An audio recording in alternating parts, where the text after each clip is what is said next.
I think we left a little bit early because the game started to be a bit of a blowout for Winnipeg. So I said, well, you know what, you can take me home. And we got into the car and we started talking. And then all of a sudden he pulls up into a parking lot. He says, why don't you come up for a drink and we can talk and get to know each other and then I'll drive you home. I said, okay, but after the drink, take me home. Okay, fine. I remember walking in and there was a clothes closet right as you walked in. And he said, I'll take your coat. And he says, why don't you go in and sit down and I'll get a drink and I'll come out. And I said, okay. So I walked in and it's a beautiful view. It was all glass. So I started looking to see where I could sit and I turned around and he was right there, just like this. He was like nose to nose.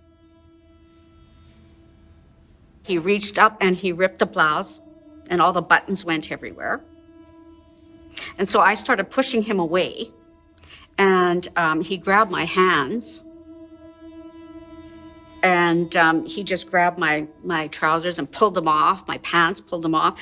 And then he pushed me down onto a bench. As he was pushing me down, he kept saying, pardon the language, but he kept saying to me, Nancy Sinatra loves to fuck. And he said that about 4 or 5 times. I'm trying to think of where am I? And I tried to get up and no, that wasn't happening. And so what happened is when I was down, he had his arm across my neck. And at that point, excuse me for a minute. At that point, I just looked up and he was right there. His eyes were right in front of me.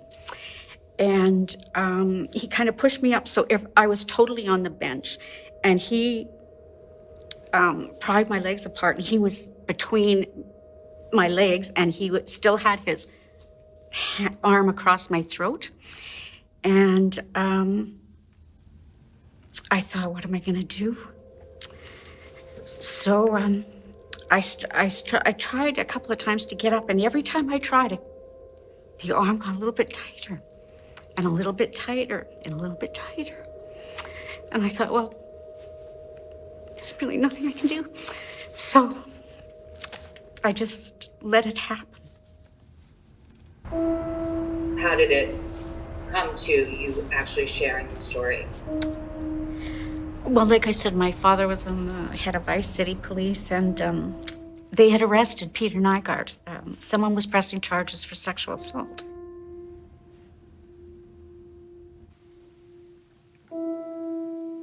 Peter Nygard was first publicly accused of rape in 1980. He was charged at the time. That charge was later stayed by the Crown after the alleged victim declined to testify at trial.